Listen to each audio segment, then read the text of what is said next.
Au pied de l'établissement, la direction nous a refusé l'accès.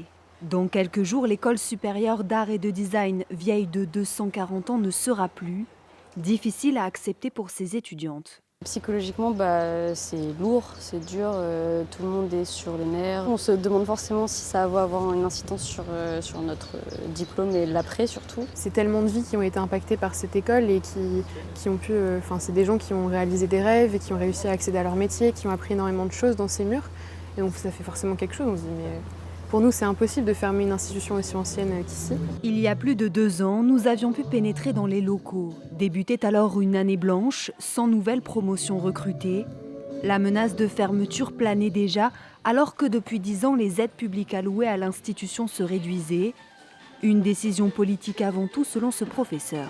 Il y a une volonté de fermer l'école de la part de la municipalité qui se concrétise maintenant et qui d'autant plus malheureusement tombe dans un contexte qui n'est pas favorable à son maintien et où on se demande où on va en fait. La mairie refuse de s'exprimer.